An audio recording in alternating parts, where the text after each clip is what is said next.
In a single moment, your life can change. Moments with Marianne is a transformative hour that covers an endless array of topics with the best of the best.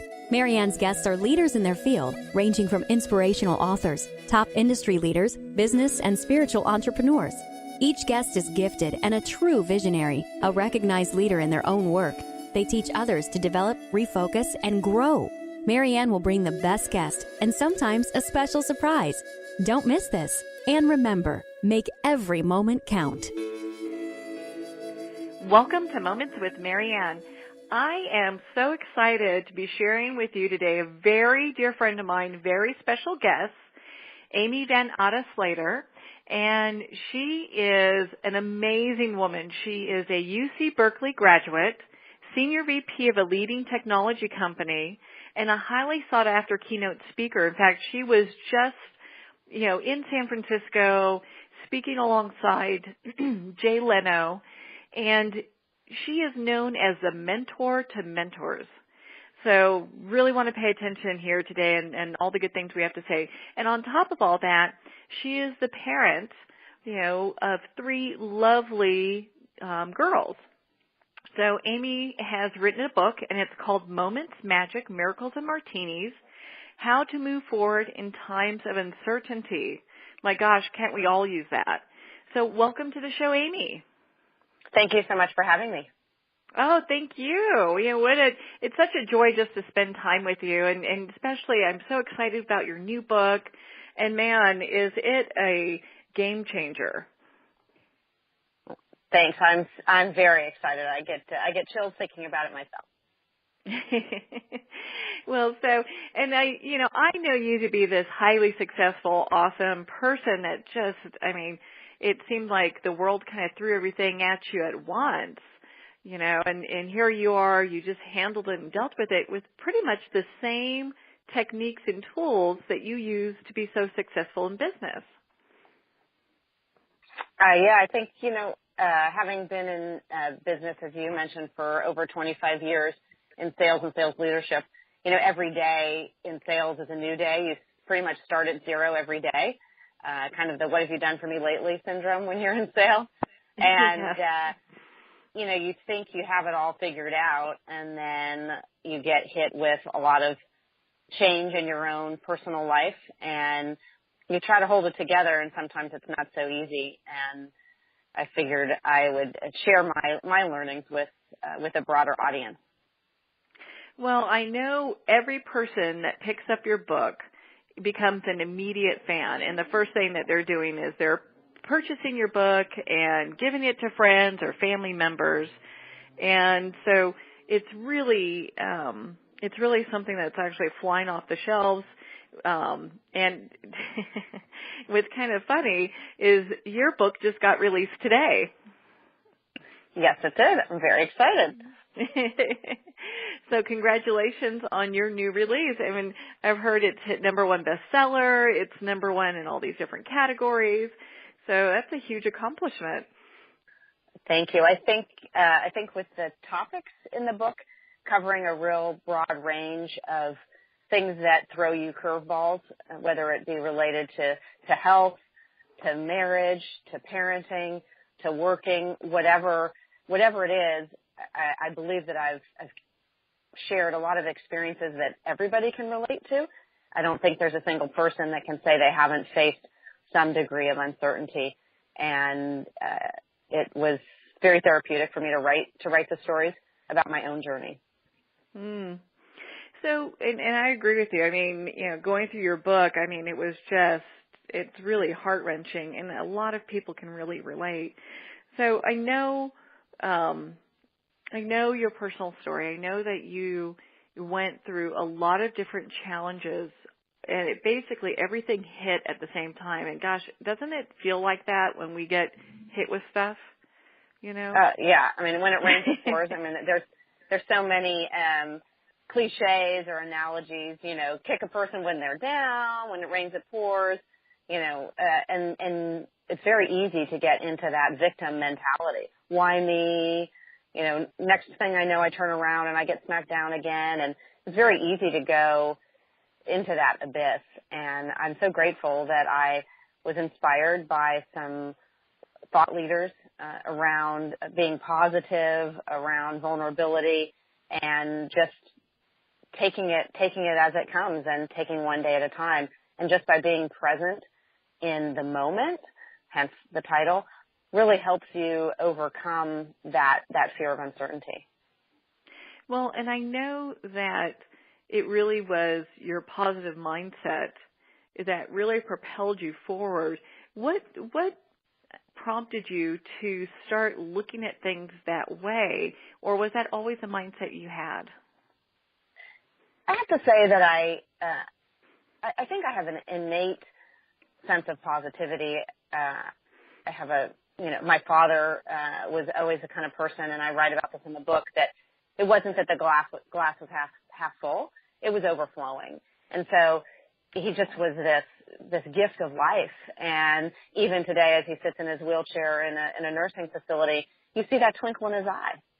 And so I think I had that innate sense. But then I went to, while I was going through my divorce and I was really on the verge of being in a pretty dark place, I attended an offsite for work and went to hear this mental toughness coach speak, Chris Doris, and he talked all about not complaining and challenged everybody in the room to go 24 hours without complaining.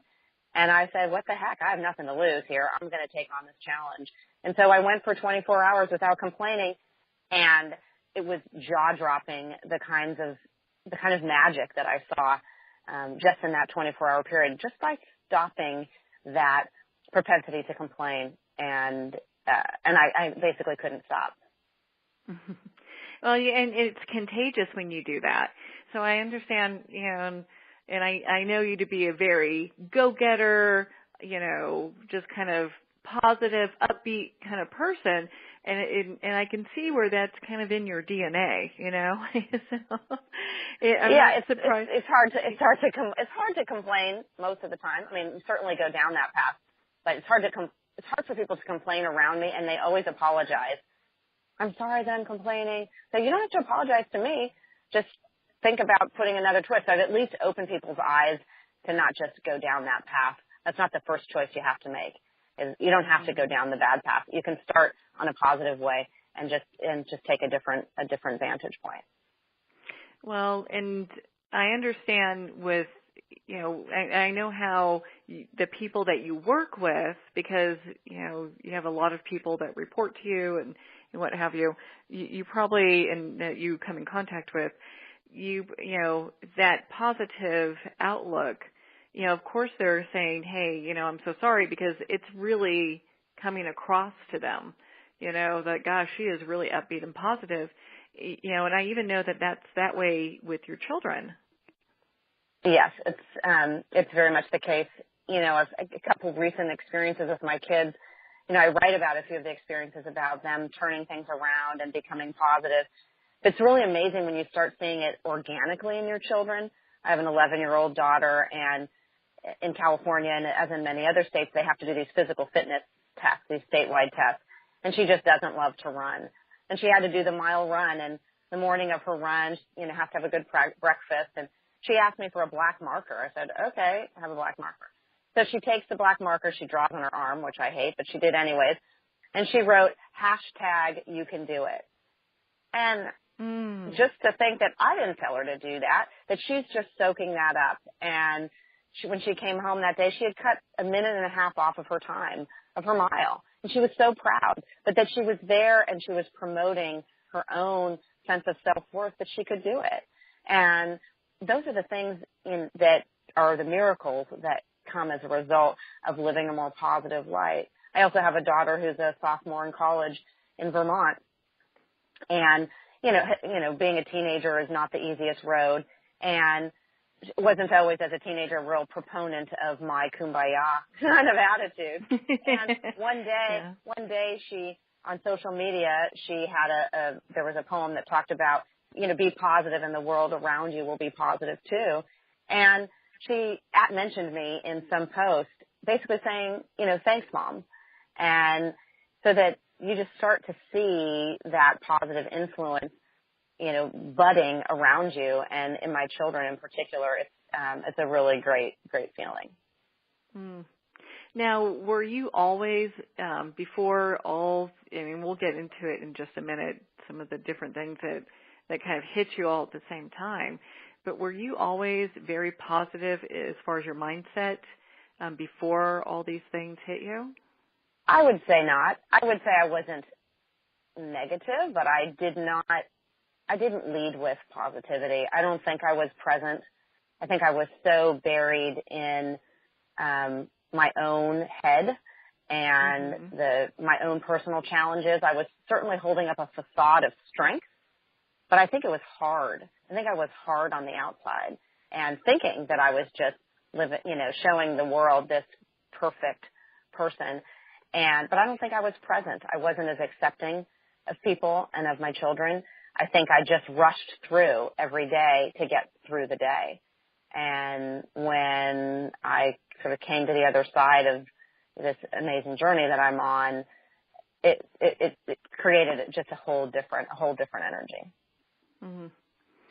So, getting to all these things that hit you at the same time, I know that, and they'll have to buy the book to get all the ins and outs, which is definitely worth it because it's a short read and easy to pick up and get that inspiration that you need no matter where you are in life, no matter what's going on. Yeah. Because it's like you hit every area pretty much, which is not a good thing, but going through this and coming out the other side really does bring a lot of hope and inspiration for other people. So you had, basically you went through a divorce, that ended a 17-year marriage, and now you're co-parenting with your, soon-to-be ex. Your father's has a diagnosis that you're having to deal with. You have chronic IBS, which I really applaud you for writing about it in this book because it was a very honest and kind of raw talk about that in some respects that a lot of people can relate to, having some type of illness or something that comes up that you've got to deal with.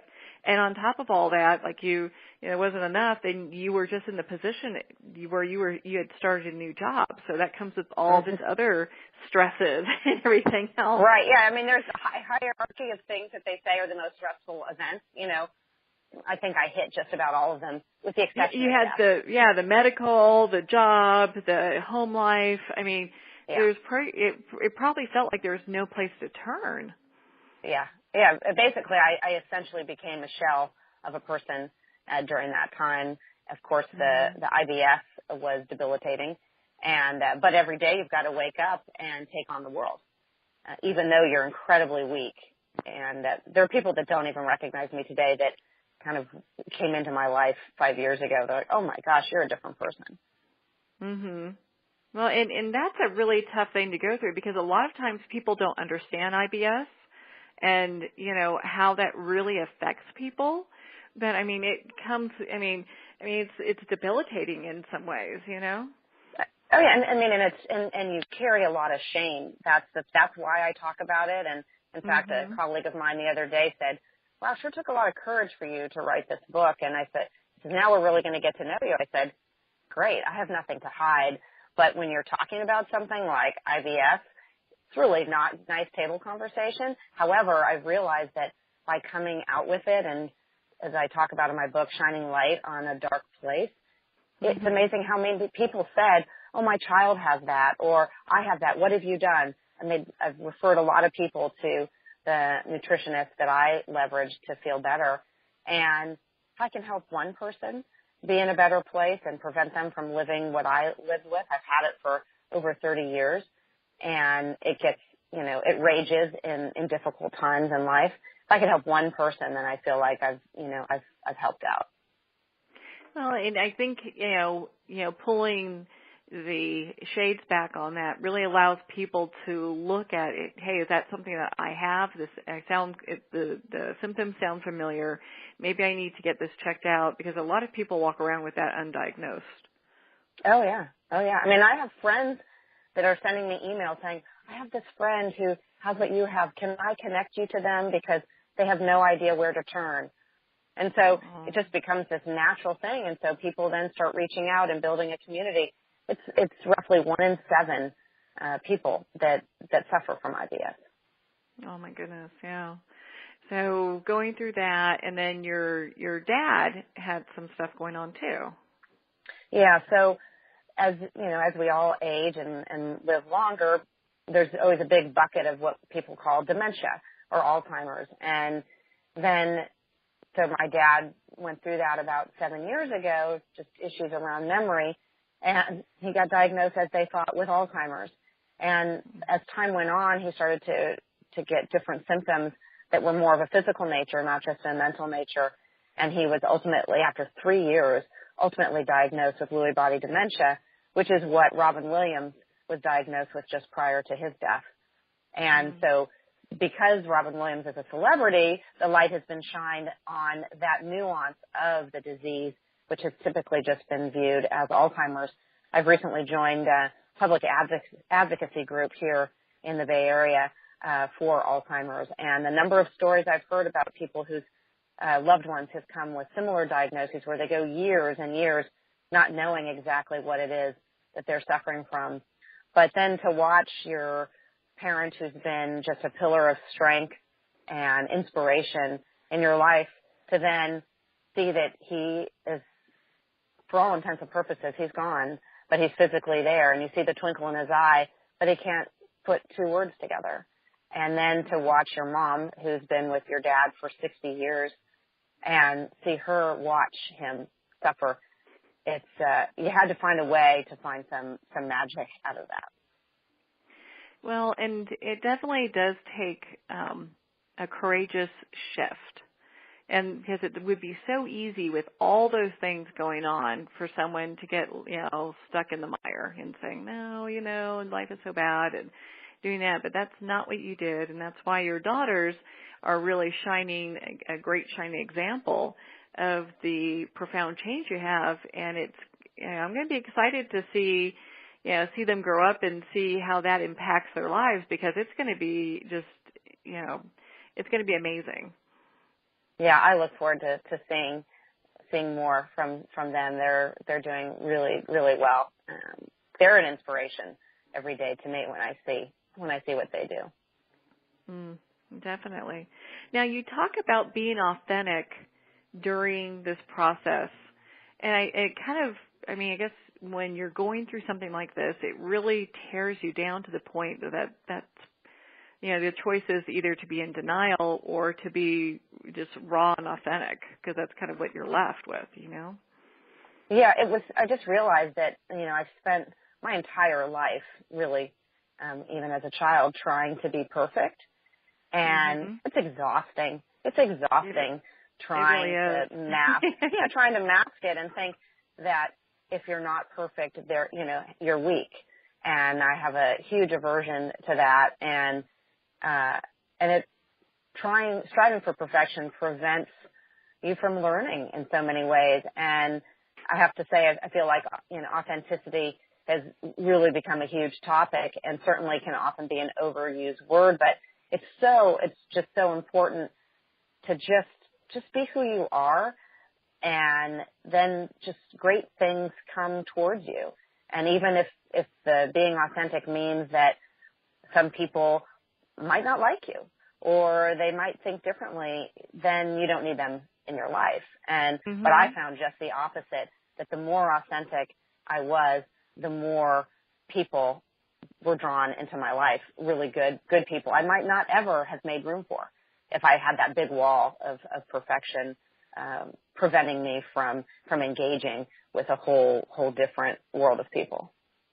I think a lot of people grow up with that. That's like a common thing, because I know I had that going on when, I was younger. Basically it had to be, where if I didn't do things perfectly, like how you were saying, we showed up weak or incompetent or not good enough. And so it fed into all these underlying stories, which are so negative and ultimately tear us down regardless how perfect we try to show up. Yeah, and I think it's especially prevalent among women, because you're trying to keep up and impress your parents, your mom, your dad. And certainly it's not to say that men don't also have that challenge, but as a woman who then grows and wants to have a career and be in business and live in many industries that are male dominated, you feel like you have to be perfect because you have a little extra, you feel like you have a disadvantage. And, I was in a meeting for the last 3 days with senior leaders in my company, and I was the only woman and in this position in that room. And we were doing some different personality assessments that you do, or behavioral assessments that you do, all those different things, DISC or Myers-Briggs. And I was, not only a minority in being a woman, my type, if you will, in this assessment was, there was only one other person that was like me in that room in terms of my leadership style. The rest were all in the same category, in the dominant category. So I you had Gandhi in the room? Essentially, I guess I guess I'm the minority in the room, and I don't mean my gender. It was more my style and my leadership style.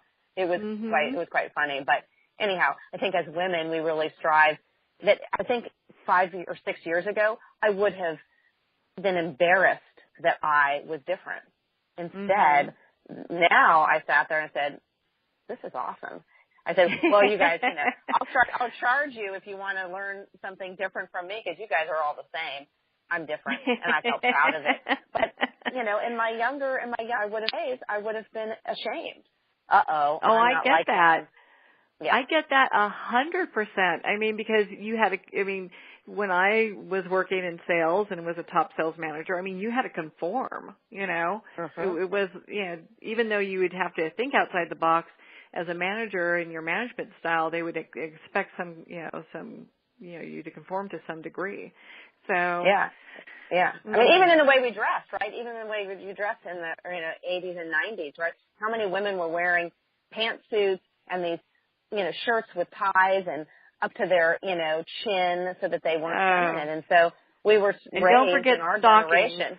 Oh yeah, exactly. And we were raised to downplay our feminine side, and I have to say I've spent the last 5 years trying to raise up that feminine energy because it's incredibly masculine and can be threatening to other people. And so I've had to soften that. And so I think that has all come with this sort of authentic, get down to your core really of who you are. Well, and I know years ago they did a study, men and women in sales who did better. And typically, the polls came out that it was basically women that did very well because they were non-threatening when you would sit and talk with them. So, why would we want to move that out of who it is that we are? You know what I mean? Because, it's just part of, our being, and it works for us as women being, being able to show up and be authentic. Absolutely. Yeah. Well, and that's with the authenticity part, that is a really big deal. And then I know once you're there, you talked about moving to places where basically you could be the change in your environment. So how would somebody do that? Yeah. So I think so often we look to the rest of the world, our friends, our family. We look to them to change because, well, how could it be me? How could it be me? If only they were this way, I could be this way. And that was not working. That wasn't working for me.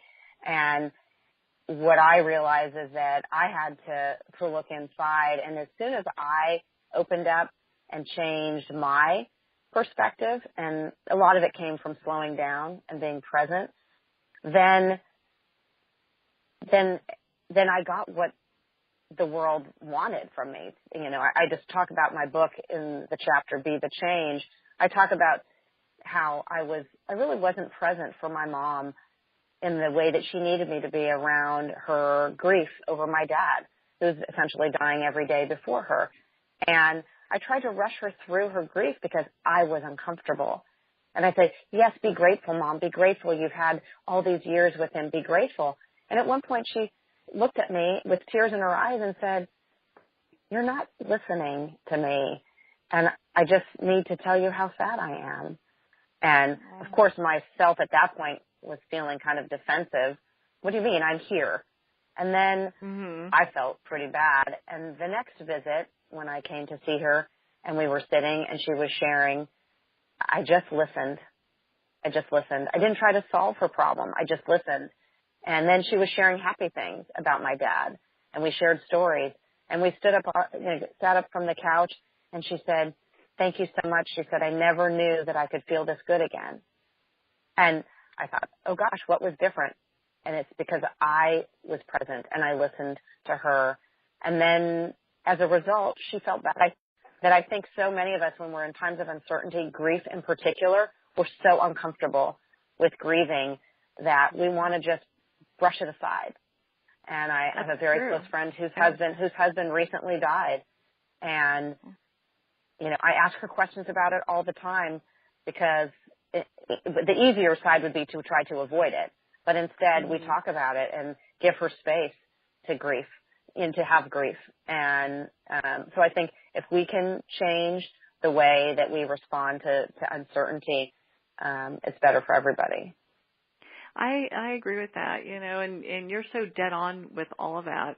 And it really, being present is such a big deal because people know if I used to have a friend and I would meet for lunch, and she would take her iPhone and stick it underneath the table, and she'd be looking at it while we're having lunch. And I'm like, what are you doing? Really? That's not even hiding. I can totally see what you're doing, Oh, yeah. I mean, I used to be, when the days of the BlackBerry, it was locked in. I'd go to lunch and it would sit right beside me. And, people would say, I don't know, when Amy goes on vacation, she'd probably sacrifice food, water, maybe even shelter as long as she had her BlackBerry. And that's not good. Who wants to have that as what people say? Instead, I go places now and I turn off my phone. I have a work phone and I have a personal phone so that I can separate that. I keep my phone for emergencies for my children that they can reach me, but other than that, I try to put it aside. I'm not perfect at it, so I know anybody listening who knows me, they go, oh, I've seen you on your phone. Okay, I have, but I am not the same as it used to be. Oh, they're probably asking themselves, do I have the work number or do I have the personal number? Yeah, right. Exactly. Where am I on the list? Yeah, where am I on the list? Am I in the top 10 or am I, nope, didn't make the list. But, and that's important. That's so important because you can't fake authenticity and you can't fake being present, and that really, like how you were there for your mom and being able to just listen to her. And, it really helped her through her process, and I'm sure it's continuing to help her through her process, because that's got to be just a journey. There's not an end to it. Yeah, and the poor thing, she'll call me and she'll be in a sad place. She says, I'm so sorry, I shouldn't be complaining, because she feels bad because she knows that I'm positive. I said, Mom, if anyone has the right to have some complaining, I said, you're sad. It's okay. Talk to me. But she feels apologetic because she doesn't feel good about it, but she doesn't have any outlet. She doesn't want to be in that space, but she needs to get it out. And she just wants somebody to hear her. Exactly. And that's what I tell her. I said, Mom, it's not complaining. You're telling me the story of your life. And then that gives her the relief to know that it's okay. We're going to pause here for a quick break. We've been talking with Amy Van Atta Slater, best-selling author of Moments, Magic, Miracles, and Martinis. We'll be right back.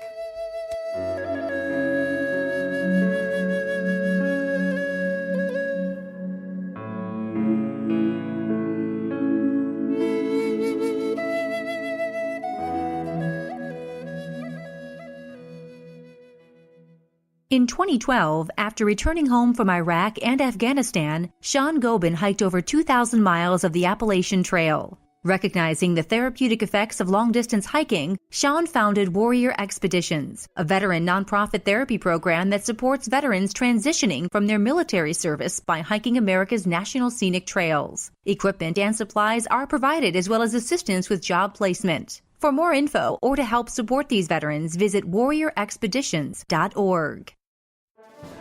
Internationally recognized and award-winning author Judy Goodman works and teaches outside the box of limited thinking. Working with people from every walk of life, her goal is to empower you to be the best you can be, no matter what the challenge is. Born with the gift of seeing beyond our normal vision, she has an extraordinary gift of working with every challenge. Teaching beyond conventional wisdom, her work is described as life-changing. Visit judygoodman.com. That's judygoodman.com.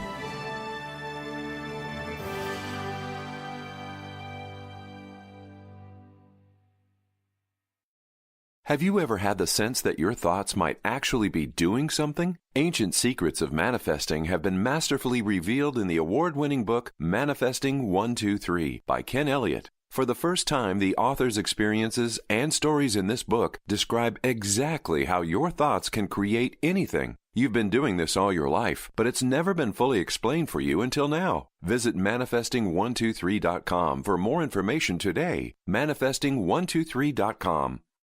Are you an author looking for publicity for your book? If you're self-published or have worked through a traditional publisher, Marianne Pestana can help you get the media attention you require. Contact Marianne Pestana, literary publicist and host of Moments with Marianne, to create a winning plan of action. Marianne has helped authors become bestsellers and has received highly acclaimed media attention for her clients. Some of her work has received attention from ABC, NBC, CNN, CBS, Fox, and PBS, in addition to print and radio. She's a specialist in utilizing social media and her list of exclusive contacts to further the reach of your work. Contact MariannePestana.com to discuss the future of your work today. During times of uncertainty, challenges, and change, how do we find a ray of hope to move forward? In Amy Van Atta Slater's best-selling book, Moments, Magic, Miracles, and Martinis, she offers a torch of inspiration, motivation, mindfulness, and authenticity that illuminates even the most desperate of situations with possibility. Order your copy today to see what the buzz is all about at www.amyvslater.com. Ben Wexler is a gifted leadership development and strategy consultant for professionals who want to transform their organizations and careers. Through a uniquely personalized set of processes, participants discover their unique knowledge, how to leverage that knowledge and experience, and then put it all together with a global strategy. You're more valuable, your organization is more valuable, and the change is viral. Contact Ben at 630-881-1074, 630-881-1074.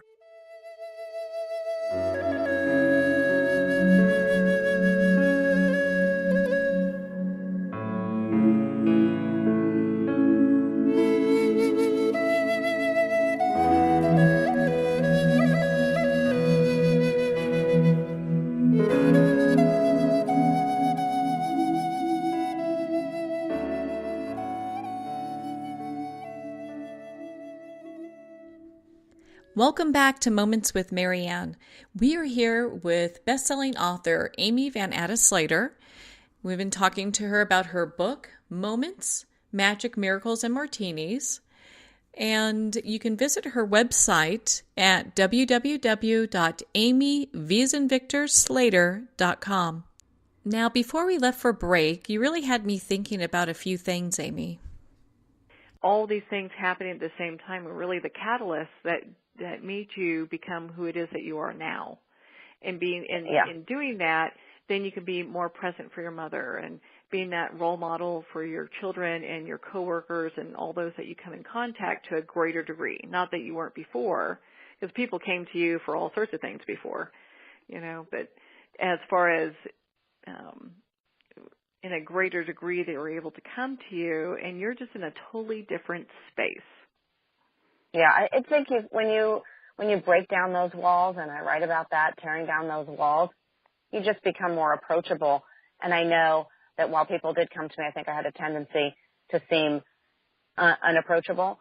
And my world has changed so much in letting that down. And when you have those walls, you really block a lot of emotional intimacy. And I used to get, accused. Even my ex-husband would say, "You have issues with intimacy," and I was so defensive. I'm emotional. Being emotional and having emotional intimacy are two different things. And he was, as I reflect from a healthier space, he was spot on, because I was too afraid. I was too afraid for somebody to see me in any kind of a weakened state. And that's really what I hope to be an inspiration for people, that you don't have to be the tough guy. And we learn so much more. And Brené Brown, talks about things being messy in the middle. Get messy, get dirty, get knocked down a few times, because then you stand up and, okay, now I know not to do that because I'm going to fall down, and you learn from it. And so I've really, been sort of educating myself from some pretty inspirational thought leaders around things like being authentic, being vulnerable, and just being open to new possibilities. Oh, it really shows. It really shows, because from what you've written in this book, I mean, people pick up this book, they start crying, they buy it for everyone they know. You're touching lives with it. You really are. And I think it's because a lot of women, and even men that read this as well, but, I'm thinking of myself and the women that I know, as a type A personality who, is a recovering perfectionist, all those kind of things. Women are we weren't really given a guidebook on how to be in the business world. We had to show up tough. And in doing that, we really lost something. And that's where I think a lot of that disconnect that you were talking about, how your husband was saying, well, you've kind of got this barrier. I think that's where a lot of that disconnect comes from, is, because we weren't really given like, hey, it's okay to be feminine and still be open and be present. And I think there's also, things have kind of come to a shift as well. But in business, I mean, it was kind of like a dog-eat-dog kind of world. And if you show any, softness, you'll get gobbled up. And I think or you'll lose, right? That fear of losing. Absolutely. Absolutely. Especially in sales, where it's so competitive. Oh, gosh. Yeah, I mean, when I was working sales, I used to joke around, it's like every one human year in sales was like dog years, Oh, yeah. You'd have the 7 dog years. Now, I know also in your book you talk about gratitude. So how important is gratitude through your process? How important is it through your day? Yeah, gratitude to me is, I say choose gratitude. It's a choice that we make. And I started to replace the words thank you with I'm grateful, because thank you is so easy to say.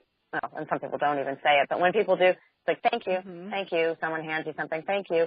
But I started changing my language at work or in my personal life, where somebody does something, that thank you so much, I'm so grateful to you. Because gratitude is something that's personal, and it says to the other person, I value you, or I value what you've done.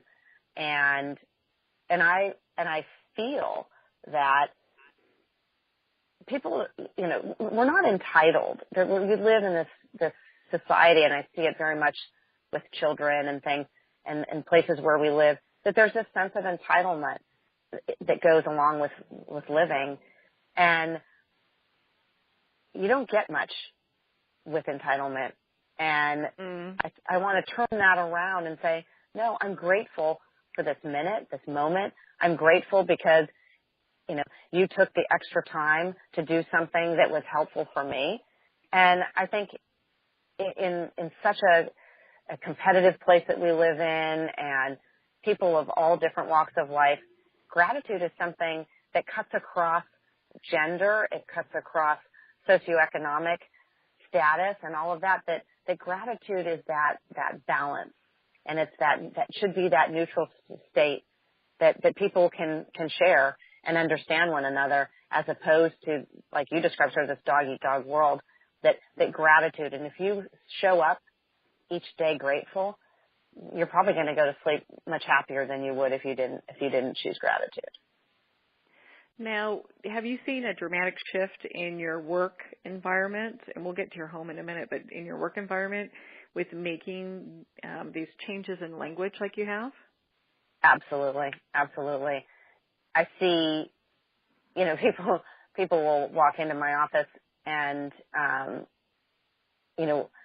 they're not used to being treated that way. I've had people that have been pretty unhappy, with something that they've done or, that they've done some way that they've been treated.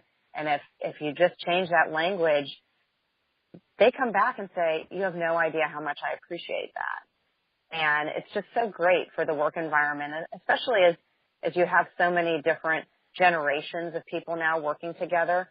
And, certainly with younger people in particular, they want to be acknowledged and feel that they're adding value. And I think it's so critical in the workplace because it's really easy, especially with technology today, to just be hiding behind emails.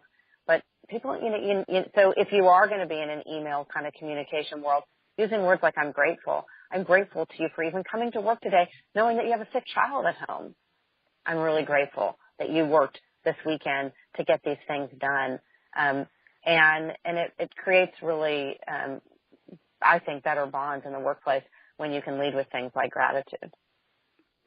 Well, and in your personal life, using gratitude in the way that you are, what kind of changes have you seen?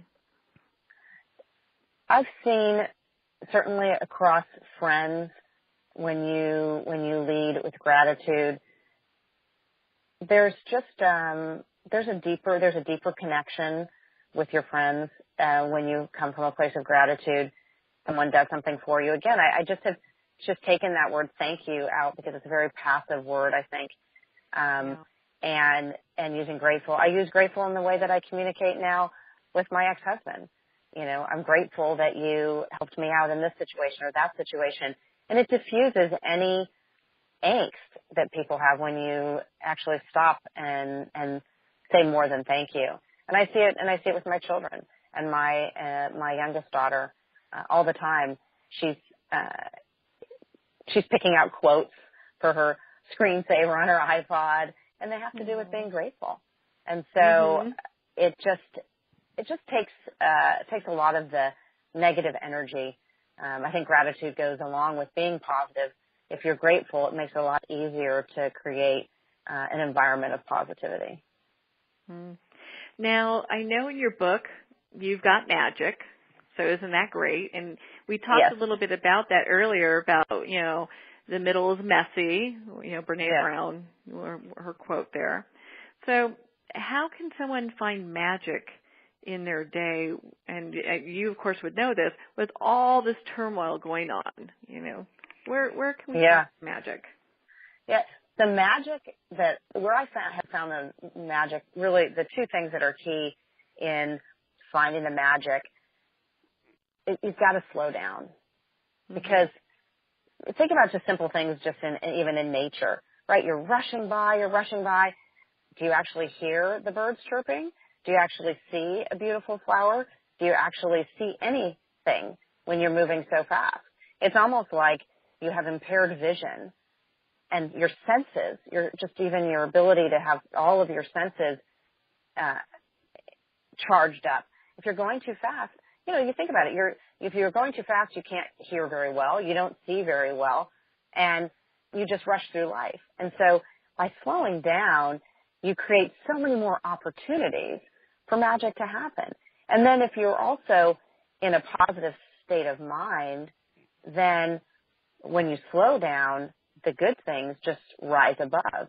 And so you get this, energetic vibration that's much higher. And so the good things are drawn to you. And I have said before that, if you see clouds, look for the silver lining. There's little magical things tucked under here or tucked under there when you just slow down. And like I said, I see it in the workplace. I see it in my personal life. When you slow down, you might make a new friend if you're not rushing by. I've had conversations with a good friend of mine, and I write about her in my book. And we were having a table conversation over dinner, and she said, oh, my gosh, I stayed at the car repair place instead of taking a loaner car and going and doing my errands, and I slowed down. And this is before I'd even finally written the book. She said, I slowed down, and I had conversations with these people I never would have. Mm. So you don't even know. You don't even know the infinite magic that's there if you just take a break. Well, and I think that's such great advice and a great outlook. Across my journey, I come across people all the time, and sometimes I'm, helping them with advice or information, and sometimes they're helping me. So we never know who's going to be there to, give us a hand up or give us a little encouragement. Mm-hmm. Yeah, absolutely. So the slowing down is just, that's been a huge learning for me, because when I was just out of college and I had a roommate, and she used to say to me, I'd come home, she goes, I just have this vision of you. You're always on the edge of the couch, like ready to do the next thing. She's like, sit back into the couch and stay a while. Because I was always rushing from one thing to the next. And I was 25. I was 25 years old. I was already rushing through life. And so I think, I want young people to read the book and be inspired. It's not a rush. It's not a race. There's no finish line. The finish line is death. All right. And there's maybe something on the other side, but what are we racing for? And that's, if I could, people have always asked, what would you tell your younger self? I tell my younger self, slow the heck down. Slow down. Because you're missing. There's so much that I know that I missed.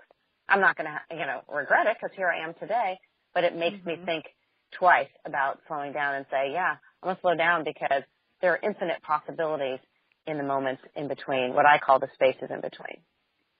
Mm. And that's where a lot of those really impactful moments can happen.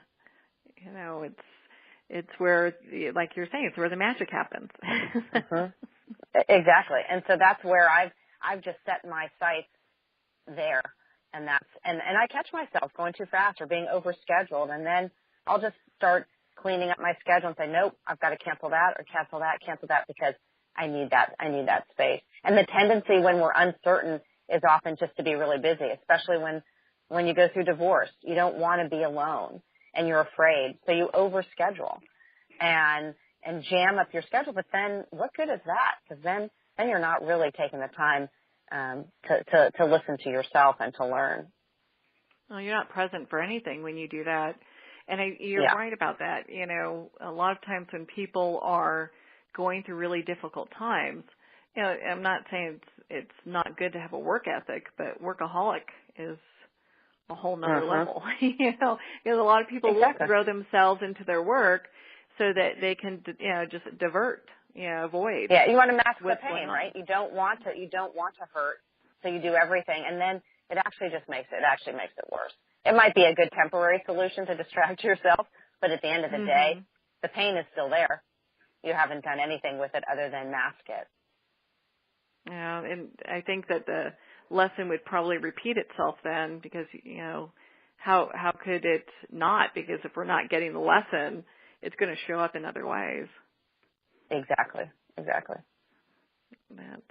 fabulous. So from your book and your journey that you've taken through all of this, and a lot of us know that if we're unhappy and struggling and hitting one challenge after another, that the journey is always kind of continuing with that. I mean, it's life. Things show up. And we've got to do. What is like a tip that you would like to leave our listeners on? If they're just being hit with everything and the kitchen sink, what is the one thing that they can do right now to help them move through it? I would say, first would be basically stop and slow down. And, I think sort of the first thing I did and that I would continue to do is let it out, right? cry, all that kind of stuff, and then say, okay, great. What's one thing I could do today to move forward? Because it just takes one step.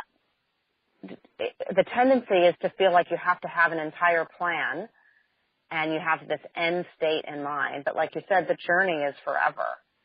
But when you're faced with uncertainty, if you can do one thing, and if that means you wake up and have a cup of coffee, and that's the one thing that moves you one step closer, then do that. And be kind to yourself. And, you know, Don Miguel Ruiz talks about always do your best. Always do your best in the situation that you're in. You may be in a very sad place. Do your best even in that sad place. That will be different than your best when you're in your best place. But take one step. Take one step. If it means go take a walk for 10 minutes to clear your mind. If it means picking up the phone call to say hi to a friend that you haven't talked to in a while, do one thing. And then you do another. But it's taking one step and not to think of, oh my gosh, I have to do all of this today or within a week. Take one step. And that would be my advice and my recommendation, which is in the book, is really you take one step forward. Because then you're moving, and then you're moving in the right direction.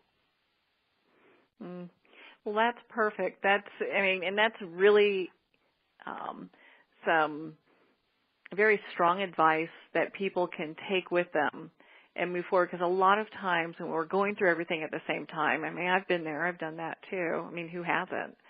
You know, it really feels that that being present and being able to slow down and go, okay, this is what I'm going to do next. At least that gives us a path that we can kind of follow on the way out. Yeah, because the tendency is to get paralyzed, right? You end up doing nothing. You're so overwhelmed with all of the fear and uncertainty, so you do nothing. So do one thing. You know, we're overwhelmed by the 150 things on our list that you have to do, but do one thing. Go play with your child. Roll around in the grass. Just be. But take a step. Because then one step turns to two turns to three, and then all of a sudden, then you're rolling.